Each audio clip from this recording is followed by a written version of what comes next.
Right, hello guys, this is Kim here. Another week, another Relationship Matters, episode 6. Oh my god. And I'm here with my husband, Mr. Odingo. Oh, Mr. Odingo this week. Last week it was Odingo. This week it might be King. Okay, baby. You and your many introductions. So this week we're going to be speaking. This week is a really touchy subject. I think I had to prepare myself emotionally, mentally for this week's topic. So I do want you guys to bear with us. We are talking about the impact of, sensitive words, verbal abuse, emotional abuse, and even physical abuse on a relationship. So this is why this is sensitive, because we know that there are a lot of people who suffer in silence. They do not say anything, but they are going through, whether it's verbal, whether it's emotional, whether it's physical, some form of abuse.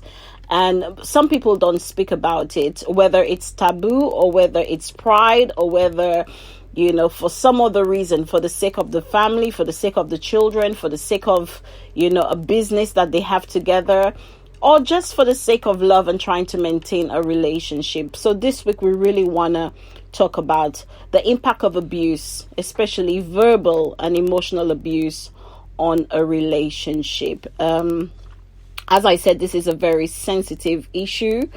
I do want people to be sensitive, and at the end of this program, we do, especially people who are going through such problems in their life, to always know that you are not alone in any of that situation, and you can always seek help, whether it's through a family member, through a close friend, having a circle of people that you can trust, or a church member or your church ministers or pastors, or just in your community, you could seek help. Do not suffer in silence, because majority of these situations end up leading to either some form of, some people may feel that the need to self-harm, or some people feel suicidal, or some people just, some spouses in the past, have taken other spouses' lives. So as we said, this is very sensitive. And Mr. Jackson, would you like to go first on this one while I try to get myself together?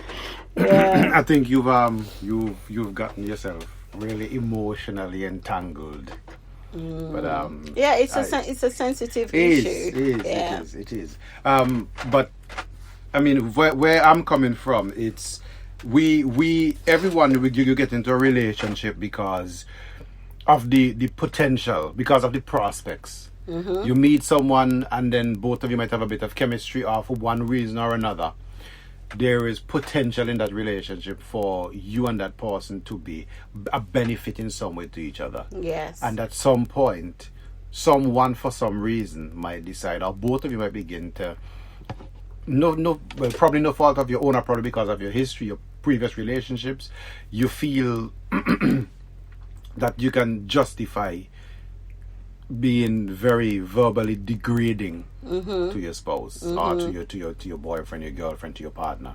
And where do you think this stems from? Do you think this is down to self-hate, or something that was done to you as an individual? Like, do people do these things because of the way they were treated in the past? You think? No, not necessarily. I think that everyone is unique, and this is sometimes they say people who abuse is because they were abused. Yeah. But alternatively, a lot of the times people who were abused are the people who try to help other people who are being abused, because they do not want anyone else to suffer like they suffered. Yeah. So they're not going to go and repeat the abuse that they had suffered. Yeah. So it's difficult to say, and it's not right to say it's a kind of one shoe fits all kind of scenario. So someone would have suffered before, and they decide, you know what, I'm writing everybody off, and I'm going to do what was done to me. I want everybody to feel the suffering I felt. While someone else would say, no, I would make sure no one else goes through that. I will do everything in my power to protect everyone else. And I think, as you say, in the source of that, some people just, they don't understand the impact of degrading someone else, or even if they understand the impact, that's what they want to do. They feel sometimes it's an inferiority complex. Oh wow! So I feel like I shouldn't be with a pretty woman like you. So what I'm going to do, I'm going to try to start to make you feel ugly. So I could feel like you're self-sabotaging. I'm gonna sabotage you, so I could feel better about myself. And wow. then I will tell you, listen, don't worry, I'll help you to whatever help you need in whatever way, but I'll make sure I put you down and I beat you down emotionally, psychologically, knock you down a peg, so that I could feel better about myself. I'll be criticizing you at every turn. It doesn't matter what you do or how you do it. I would become that kind of person that will push you into a corner. And people do that. People do that, and they do that regularly. And but then you are the one who are suffering and losing out, because some women will not put up with that nonsense. And some people will just say, you know what, bye, see you later. My thing is, why do people actually stay in situations like that? Because at the end of the day, you know, I have come to realize from you've said a lot of things to me as my husband. You said to me, baby, not everyone is like you. Like you, exactly. Everyone don't think like you. Not everyone thinks like you. Everyone or not don't have everyone your strengths. is as strong as you. No. I've been through a lot. For people who know me and know my struggle. The reason why I say this is very personal to me is that I was raised in a household where abuse was the center point of our household. I didn't see a lot of it because I was quite young, but I was told about it because my dad used to put his hands on my mom a lot. Right. You understand? And was he also verbally abusive? He was everything, but this stemmed from an alcoholic problem. So he was, you know, in the Caribbean, we have this thing, you know, people just drink for fun or whatever it is. But alcoholism in the Caribbean is quite a big deal. And I think we don't really address it, you know? And from what I understood growing up as a child, from what I was told, you know, I think there was one specific incident I was told about that I think my father got so drunk one night and we lived on a hilly, like we lived on top of a hill, you know, and my mom was coming home with me from visiting her sister's house. Carrying me as a child. I most probably must have been about 2 or 3. I was a child. And then he was drunk as always. And I think he took no regards to the fact that she was actually holding me. You know, either something was not done, dinner was not prepared, or something she didn't do. And then he just started, you know, lashing her or beating on her to the point whereby I fell out of her arm and rolled to the bottom of that street. And I was caught by a stranger, you know.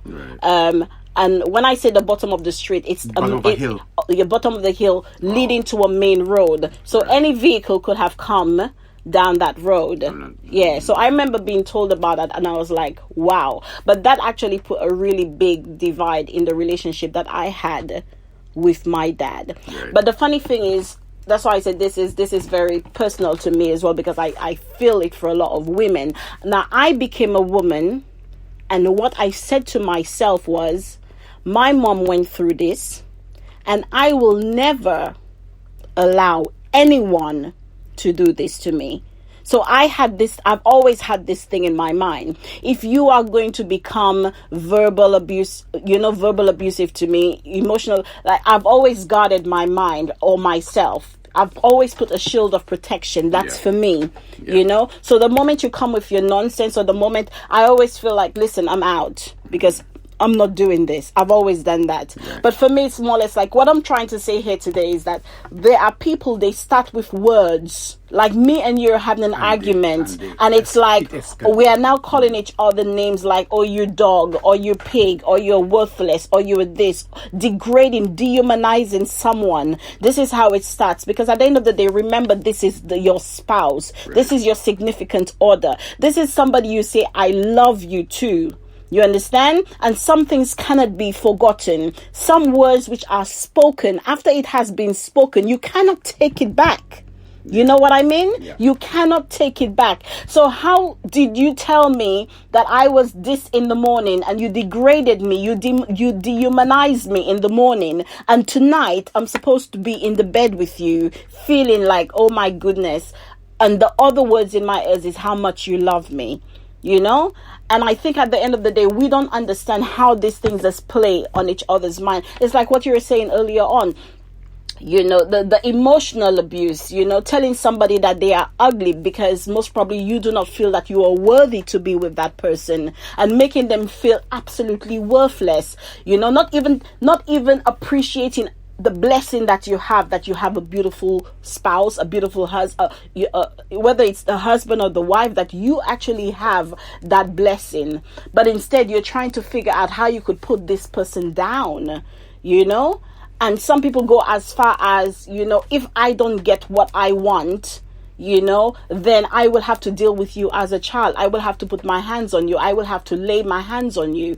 And at the end of the day, you know, people stay in those things because at the end of the day, for whatever reason, they feel they have to stay in a situation like that, you know. So for me, sometimes it's hard to understand because others who are looking at situations like that, the question is always, well, why do you stay with this individual? Why can't you just pack your bags and leave? You know what I mean? But I think some things are easier said than done. You know, you may have the courage to leave today. Remember, there is still love involved. You still love this person. You still want that relationship to work. And at some point, I think you're hoping that that person can change, you know, or you might be telling yourself, maybe that person is going through a phase right now. When I met them, they were such a nice person, and maybe they will be different, and maybe they will treat me different, you know. But it doesn't always work out that way. Well, what do you think? When two people are together, when every relationship have its own reasons for being. How I like to look at it is every relationship have their glue.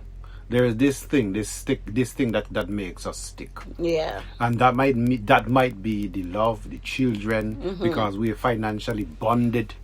We can't do without each other financially. Yeah. And for a variety of reasons. So it's more difficult to say the reasons why someone would stay as opposed to why they would go. We also know that a lot of people, females or males, would stay in a relationship because they believe they can't get a prettier or more handsome partner than the one that they are with.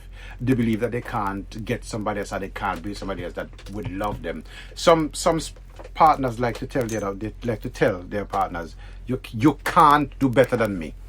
I've heard that before. Yeah, but that being repeated enough, eventually the person who they're saying that to actually believe that they can't do better than that person. And then they believe, like, to some degree, they are now locked into the relationship. Or they'll say things like, I made you. You are nothing without me. Yeah. You are who you are because if it wasn't for me, you would be nobody. So that's what we call creating a mental lock. That's abuse. We're creating a mental lock. You're like locking that person yeah. in that relationship. Yeah. But also, when you look at the abuser, you have to look at someone who now feels safe in their abuse. My God. So I can abuse you and you won't go to the police, or even if it is not something that is something that you can go to the police about, like for example, I'm verbally abusing you, I'm telling you can't do better than me, you can't and keep saying these things to you, and locking you mentally, locking your brain, locking your mind into the fact that this is me and you, and no matter what, it will just be us forever. The abuser is more or less setting the precedence that listen, I know whatever I'm doing, I can get away with. My goodness. Your father used to beat your mother because she never used to go to the police. He got away with it. Yeah. And that's the reason why he was brazen and brave enough to continue to do it. Yeah. That's the reason why the people who are committing these atrocities, these abuses, yeah, they within themselves, they are not doing anything wrong. They are protecting their investment, which is I want you, I love you. If I don't get you, nobody else will. So they're willing to even kill you. So they can't even see beyond the fact that what they're doing is not correct. What that's they're what doing it is. is not wrong. It's these wrong. people only see with a blind. They see things from their perspectives, in their time frame, and only as it relates to them. I want you, it doesn't matter what you want. I love you, it doesn't matter if you love me back. this relationship is working for me. It doesn't matter if it's working for you. So you have to kind of look at it and see it's all from their side. So whenever you try to speak to these people, and you will find that you're not going to get a lot of sense from them. They're not going to make a lot of sense. You will not be able to have an intelligent conversation because they'll only tell you about how this situation governs, how it matters to them. So they won't be able to see what you're saying and to listen to what you're saying. They could only see for themselves. A typical abuser, that's how things work. But I always think there's more to it than that from the abuser side, because at the end of the day, how do you get to that place where you feel you have to be degrading, you have to make threats to secure your household, you have to beat on your wife to secure, you have to say, listen, if you leave me, I'll kill you. People make threats like that, which are real. Yeah. That is so, but what I'm saying is it is difficult to say. You can't pin down one thing to say, well, they've done, if they had a bad childhood, this is who they'll become. Or the mother used to abuse the father used to abuse the mother. But I think they're telltale signs. No, they're telltale signs. You can because that's what signs. I think I want the audience to learn, because I think sometimes when we meet people, but if you see, if you could begin to see if this person, like for example, someone is saying, oh yeah, they always want to go on your phone, they always want to check out your phone, because I think it starts very early. They always want to know what you do. People who are trying to not, because as a married couple, we would share things. Oh, I have this amount of money in my account. I have this amount of money. I'll show you things on my Facebook. This passwords of mine that you have. But there is some things that are private. Of course. And if your phone ring, I wouldn't touch it.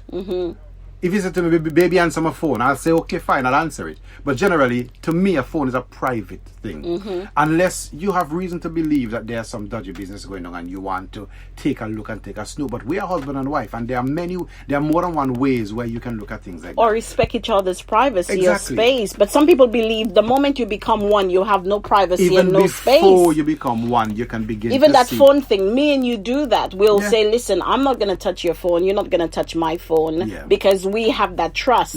But when we made I remember in our previous podcast when we were talking about just toxic people, it starts that way, where if you can't have for me, the telltale signs, if you're having a little disagreement, like in our last podcast, you're having a disagreement and the person you're disagreeing with has to blow everything out of proportion, slamming doors, going to the kitchen, breaking something, for me, this is a sign. For me, these are signs that we tend to just ignore.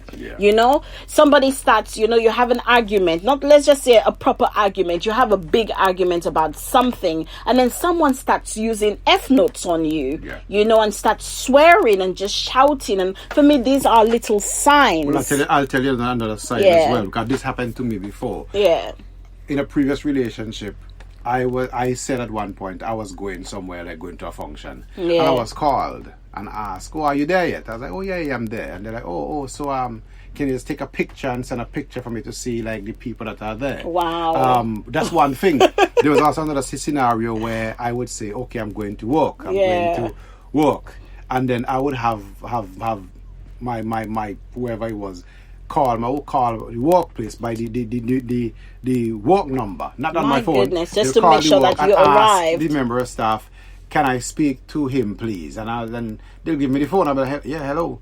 And they'll say, oh yeah, I forgot to tell you, but you could call my mobile. So you begin to see that there are these little elements are just little controlling factors. Well, that has to do with trust, but it's also for you to see that people are trying to do things that are going around a corner. Right? But also, I'm gonna just jump on this for the purposes of time. When you have people who feels comfortable in verbally abusing you, people who feels comfortable in speaking to you like you are less than a human being. Personally, when people start calling you referring to you like an animal, calling you a dog, and start speaking to you in the most derogatory way, especially calling you the name of animals, personally, for me, that's a mandate for dehumanizing you. Of course. And if you are with someone who no longer sees you as a human being, step out. This is your cue. Making a very clear statement. This is your cue to get out. We are no longer looking at myself and you as we're in a relationship. When someone can consider you to be a dog or a pig or whatever they want to call you, when they dehumanize you, there's a serious conversation that needs to be had. a very serious conversation, because that could be the foundation that would lay how you are going to be treated as. And some people like to play the victim as well. There's the victim thing in that sort of where, you know, they do what they do, but at the end of it, when they are confronted, they now become the victim. You know, the people who like to play the victim role, like it's always part of the manipulation. Yeah, it's part of the manipulation. So you need to always see the telltale signs. I think there are always signs in the early parts of your relationship.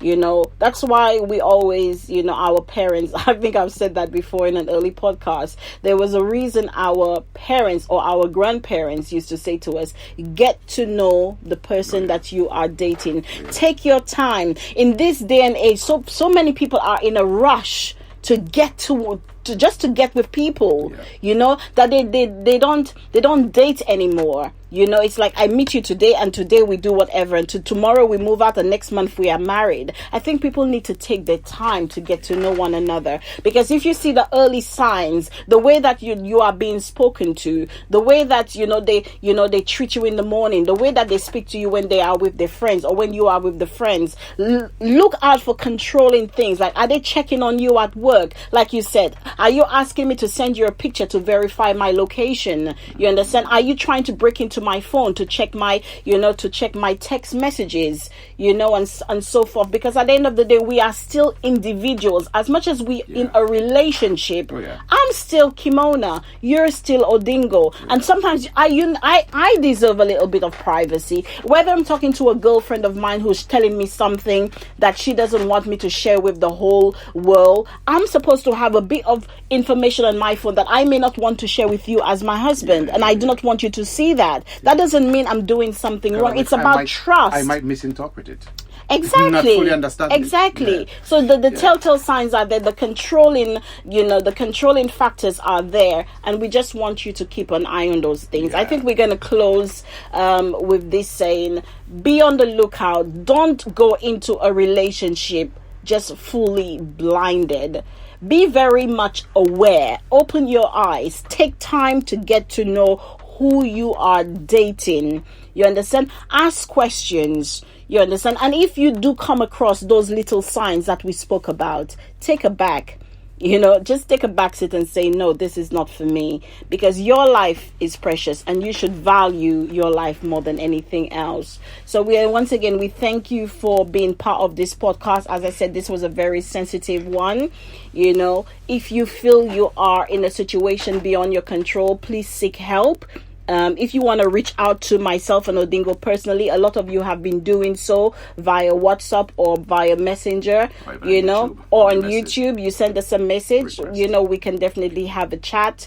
But do not suffer alone. There's so many people going through all this crazy stuff, and you need to know that you are loved. You know, you as an individual, find your self-worth as a person and stand your ground. Thank you so much. Thank you for this opportunity, and we'll speak again next Sunday. Have a blessed week. Thank you very much for tuning in. Thank you so much.